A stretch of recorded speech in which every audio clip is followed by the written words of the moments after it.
जय महाकाली, हर हर महादेव, जय गुरुदेव। साधकों, आज हम आपको देने वाले हैं एक बहुत ही अद्भुत साधना। नवरात्रि का पावन पर्व चल रहा है। आज आपको मिलेगी शिव साधना, शिव साबरमंत साधना, अघोर साधना, शिव की अघोर साधना।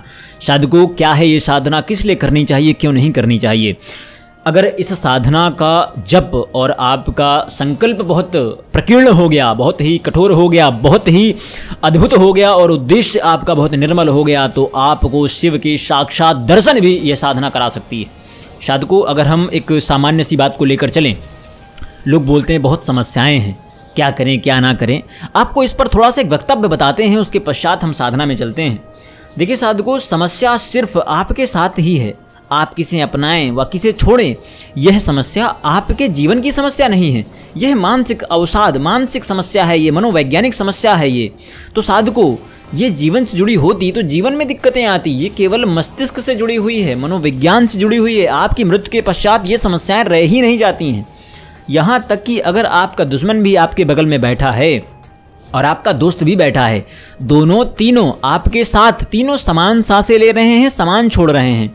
अगर वह कोई कार्य कर रहा, उसके भीतर भी सेम खून है, आपके दोस्त के भीतर भी सेम खून है, तो ना तो आपके दोस्त की खून बेहतर हो गया है, ना उसका दोस्त, ना दुश्मन का खून गंदा हो गया है, सब एक ही हैं। तो दिक्कतें कहाँ हैं? दिक्कत सिर्फ मानसिक या कहें मनोवैज्ञानिक स्तर पर हैं।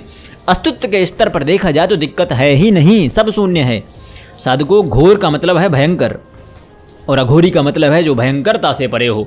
और भगवान शिव वो एक अघोरी हैं, वह भयंकरता से परे हैं। भयंकरता उन्हें छू भी नहीं सकती है। एक अघोरी जब इस अस्तित्व को अपनाता है तो वह उससे प्रेम के चलते नहीं अपनाता उसे। वह इतना सतही उथला हुआ नहीं है कि वह प्रेम के चलते अपना ले। वह जीवन को अपनाता है। वह अपने भोजन और मल को एक तरह से देखता है। उसके लिए जिंदा और मरे हुए शरीर में कोई अंतर नहीं है। उसके लिए सजी संवरी देह और सड़ा हुआ शरीर भी एक समान ही है। जैसे वह सड़े हुए शरीर को देखता है, वैसे ही वह सजी संवरी देह को देखता है। इसकी सीधी सी वजह यह है कि वह पूरी तरह से जीवन बन जाना चाहता है, प्रेम नहीं।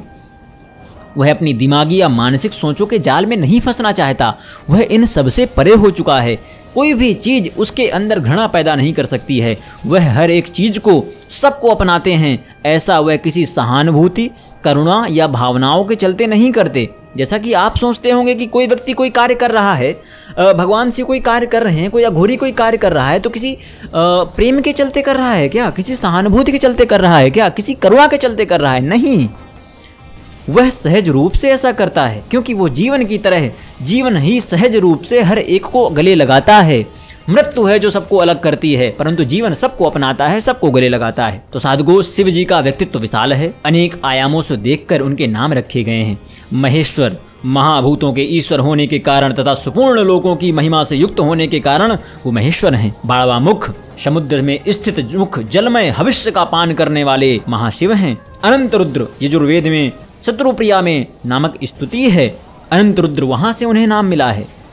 विभु और प्रभु, विश्व व्यापक होने के कारण हम जनमानस उन्हें विभु और प्रभु के नाम से जानते हैं। पशुपति, सर्व पशुओं का पालन करने के कारण भगवान शिव को पशुपति भी कहा जाता है। बहुरूप, अनेक रूप होने के कारण। सर्व विश्वरूप, सर्व लोकों में समाविष्ट होने के कारण। धूर्जटी, धूम्रवर्ण है एकदम। जब बोलते हैं ना स्तुति, आप जानते हो, कर्पूर गौरम करुणावतारम, कर्पूर के समान है, धूम्रवर्ण है। त्र्यंबकम, आकाश जल पृथ्वी तीनों अंबरा स्वरूपा देवियों को अपनाते हैं। शिव, कल्याणकारी समृद्धि देने वाले। महादेव, महान विश्व का पालन करते हैं, इसलिए महादेव नाम है। स्थाणु, महान विश्व का पालन करते हैं। लिंग में शरीर सदैव स्थिर रहता है उनका, इसलिए उन्हें स्थाणु ही कहा गया है। व्योमकेश, सूर्य चंद्रमा की किरणें जो कि आकाश में प्रकाशित होती हैं, वो उनके केश माने गए हैं, इसलिए इनका नाम व्योमकेश है। भूत, भव्य, भवोदय, तीनों कालों में जगत का विस्तार करने वाले, इसलिए इनका नाम पड़ा है। वृषा, कपि, कपि अर्थात श्रेष्ठ। वृष धर्म का नाम है, धर्म श्रेष्ठ जो हैं। हर, सब देवताओं को काबू में करके उनका ऐश्वर्य हरने वाले, इसलिए उन्हें हर कहा जाता है। त्रिनेत्र, अपने ललाट एवं बलपूर्वक तीसरा नेत्र उत्पन्न किया था उन्होंने, इसलिए उन्हें त्रिनेत्र कहा जाता है। रौद्र, रुद्र रूप, रौद्र भाव के कारण नाम पड़ा। सोम, जंघा के ऊपर का भाग सोममय है, वह देवताओं के काम आता है। अग्नि, जंघा के नीचे का भाग अग्निवत है। मनुष्य लोक में अग्नि अथवा घोर शरीर का उपयोग होता है। श्रीकंठ, शिव की श्री प्राप्त करने की इच्छा से इंद्र ने वज्र का प्रहार किया था। वज्र शिव के कंठ को दग्ध कर गया, अतः वे श्रीकंठ कहलाते हैं। ऐसे अनेकों नामों से शिव जी को देवाधिदेव महादेव भी कहा जाता है। नीलकंठ, नीलाकंठ है जिनका हलाहल विष पी लिया था, नीलकंठ पड़ गया नाम। यह मंत्र साधना एक दुर्लभ साधना है जिसका प्रभाव साधक के जीवन में उसे कई सारी समस्याओं से मुक्ति दिलाता है। जो शिव भक्त हैं उनके लिए तो यह साबर मंत्र शिवाशिष है, अमृत समान है, सोममय है। शिवभक्त उनके लिए यह साबर मंत्र अद्वितीय है। साधना संकल्प युक्त होकर संपन्न करें, अर्थात मंत्र जाप से पूर्व दाहिने हाथ में जल लेकर संकल्प करना बहुत अनिवार्य है। किस प्रकार करना है मैं आपको सामान्य संकल्प बता देता हूँ। अगर आप बहुत ही विशेष संकल्प लेना चाहते हैं, पान तांबूल के साथ में लेना चाहते हैं, तो आप हमसे संपर्क कर सकते हैं। मैं आपको विशेष संकल्प नहीं, यहाँ पर सामान्य संकल्प बताता हूँ। हाथ में जल ले लीजिए। मैं अपने गोत्र का नाम अमुक गोत्रीय, अमुक पिता का पुत्र और अमुक नाम का साधक, जीवन के समस्त दुखों के नाश हेतु और आपके दर्शन हेतु यह साधना संपन्न कर रहा हूँ। जिन्हें गोत्र का पता ना हो वह साधक अपनी जाति का उच्चारण कर सकता है। जिनके पिता का स्वर्गवास हो गया हो वो अपनी माता का नाम ले सकते हैं। किसी साधक के माता पिता इस दुनिया में ना हो तो वह गुरु का नाम ले सकते हैं। साधकों, साधना अमावस्या के दिन से शुरू करनी चाहिए। सफेद वस्त्र और सफेद आसन आवश्यक है। किसी भी धातु के प्लेट में अष्टगंध से स्वास्तिक बनाएं और उस पर किसी भी प्रकार का शिवलिंग स्थापित करें। वो पारद का हो, वो पत्थर का हो, वो किसी का भी हो, सोने चांदी का हो। मंत्र जाप से पूर्व शिव मानस पूजन अवश्य करें और शिव मानस पूजन हेतु आपको सिर्फ शिव मानस पूजन स्तोत्र पढ़ना है, बस। शिव मानस पूजा अर्थात मन से भगवान की पूजा, मन से कल्पित सामग्री द्वारा की जाने वाली पूजा को ही मानस पूजा कहते हैं। मानस पूजा की रचना आदि गुरु शंकराचार्य ने की थी। साधकों, शिव मानस पूजा में हम प्रभु को भक्ति द्वारा मानसिक रूप से तैयार की हुई वस्तुएं समर्पित करते हैं, अर्थात किसी भी बाहरी वस्तुओं या पदार्थों का उपयोग नहीं करते हैं। मात्र मन के भावों से भगवान को सभी पदार्थ अर्पित किए जाते हैं। शास्त्रानुसार शास्त्रों में भगवान शिव मानस पूजा को 1000 गुना अधिक महत्वपूर्ण बताया गया है। आदिगुरु शंकराचार्य द्वारा रचित शिव मानस पूजा मंत्र में मन और मानसिक भावों से शिव की पूजा की गई है। इस पूजा की विशेषता यह है कि इसमें भक्त भगवान को बिना कुछ अर्पित किए बिना मन से सब कुछ अपना सौंप देता है। आदिगुरु शंकराचार्य द्वारा रचे गए इस स्तोत्र में भगवान की ऐसी पूजा है जिसमें भक्त किसी भौतिक वस्तु को अर्पित किए बिना ही सब कुछ अर्पित कर देता है। आदिगुरु शंकराचार्य द्वारा यह रचित शिव मानस पूजा भगवान शिव की एक अनूठी स्तुति है। यह स्तुति शिव भक्ति मार्ग के अत्यंत सरल एवं अत्यंत गूढ़ रहस्य को समझाती है। यह स्तुति भगवान भोलेनाथ की महान उदारता को भी प्रस्तुत करती है। इस स्तुति को पढ़ते हुए भक्तों द्वारा भगवान शिव को श्रद्धापूर्वक मानसिक रूप से समस्त पंचामृत दिव्य सामग्री समर्पित की जाती है। शिव मानस पूजा में मनः कल्पित यदि एक फूल भी चढ़ा दिया जाए तो करोड़ों बाहरी फूल चढ़ाने के बराबर माना गया है। इसी प्रकार मानस चंदन धूप दीप नैवेद्य भी भगवान को करोड़ों गुना अधिक संतोष देते हैं। अतः मानस पूजा बहुत अपेक्षित है। वस्तुतः भगवान को किसी वस्तु की आवश्यकता नहीं है, वे तो भाव के भूखे हैं। संसार में ऐसे दिव्य पदार्थ उपलब्ध नहीं हैं जिनके परमेश्वर की पूजा ना की जा सके। इसीलिए पुराणों में मानस पूजा का विशेष महत्व बताया गया है।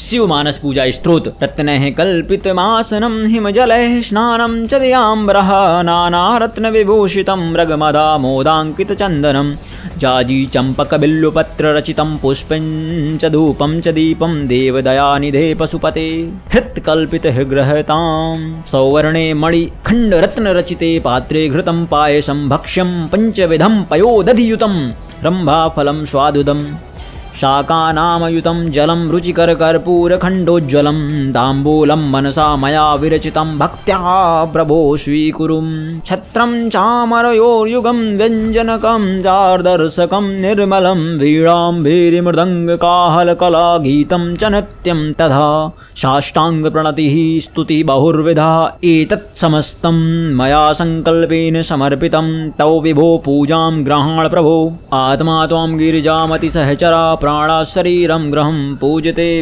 विषयोपभोगरचनः निद्रा समाधिस्थितः संचारः पदयो प्रदक्षिणा विधि स्तोत्राणि सर्वागिरो यद्दत्कर्म करोमि तदखिलं शम्भो तवाराधनं करचरणकृतं वा कर्म वाक्यायजं वा श्रवणनयनं जं वा मानसा वापराधं विहितमविहितं वां सर्वमेतां क्षमस्वं शिव शिव करुणाब्धे श्रीमहादेव शम्भो।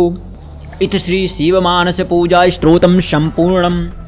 साधको शिव मानस पूजा के बाद आपको दिए जाने वाले मंत्र का जो मैं दूंगा अभी, अमावस्या से पूर्णिमा तक रोज कम से कम 108 बार, कम से कम बोल रहा हूँ, आप इसका 11 माला, 21 माला, 51 माला, 101 माला कर सकते हैं, जो आपको अच्छा लगे। मैं आपको 108 बोल रहा हूँ, सबसे छोटा।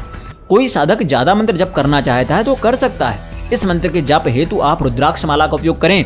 रुद्राक्ष माला पूर्ण प्राण प्रतिष्ठित होनी चाहिए, चैतन्य होनी चाहिए, या फिर माला ना हो तो आप केवल 50-60 मिनट या 1 घंटे बैठ करके आप पूजा कर सकते हैं, इस मंत्र को कर सकते हैं। पर मेरा मानना ये रहता है कि आप रुद्राक्ष का माला जरूर ले लें प्राण प्रतिष्ठित होकर के और उससे जप करें, क्योंकि वहाँ पर आपका शक्ति भेदन, सहस्त्रार चक्र का भेदन होता है जब आप रुद्राक्ष को स्पर्श करते हैं अपनी उंगली के माध्यम से। साधुको मंत्र क्या है? मंत्र लिखिए। ओम नमो आदेश, गुरु जी को आदेश, नाथों के नाथ आदिनाथ कैलाशपति गंगाधारी, पवित्र करें सिद्धि हमारी। डम डम डमरू बजा के भोलेनाथ आओ, त्रिशूल चला के अमुक बाधा भगाओ। जो बाधा बोलना चाहते हो अमुक के स्थान पर लगा सकते हैं। मेरी भक्ति गुरु की शक्ति, चलो मंत्र ईश्वरी वाचा। साधको यह मंत्र छोटा है परंतु अत्यंत प्रभावशाली, प्रचंडकारी है। अमावस्या से पूर्णिमा तक जप करने से मंत्र की सिद्धि हो जाती है।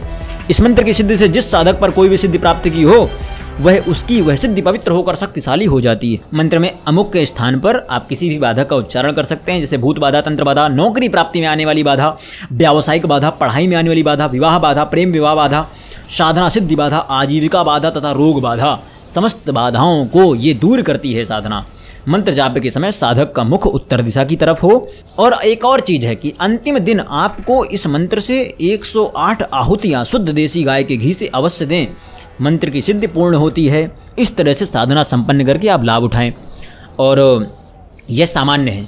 अगर जो इस महादेव की प्रत्यक्ष सिद्धि करना चाहता है इस मंत्र के माध्यम से, वह प्रतिदिन अगर 21 माला या 51 माला कर सकता है और 41 दिवस की साधना को करे। वो अमावस्या से पूर्णिमा तक ना जाए, फिर अमावस्या से 41 दिवस की साधना करे और 41 दिवस दशांश का जाप करे 1.25 लाख जाप के पश्चात। मैं गारंटी देता हूँ कि उन्हें दर्शन होंगे, जरूर होंगे। भगवान शिव उन्हें साक्षात दर्शन देंगे, स्वप्न में किसी न किसी माध्यम से दर्शन देंगे। और अगर आपका संकल्प बहुत गूढ़ हुआ तो आपको साक्षात दर्शन भी देंगे। बस ध्यान रखें कि घोर ब्रह्मचर्य करना है, किसी प्रकार का मन में विकार ना हो, किसी के लिए कोई गलत भावना ना हो, किसी खासकर महिला के लिए गलत भावना ना हो। पूरी तरह अघोर रूप में साधना को करना है। आप रहेंगे घोर रूप, परंतु अघोर रूप आपका मन होना चाहिए कि आपको मन से कोई भी नहीं पसंद है, सबको छोड़ दिया है, केवल भगवान शिव के चरणों में है। आशा करता हूँ कि आपको सब कुछ स्पष्ट समझा पाया होगा। जय महाकाली, हर हर महादेव, जय गुरुदेव।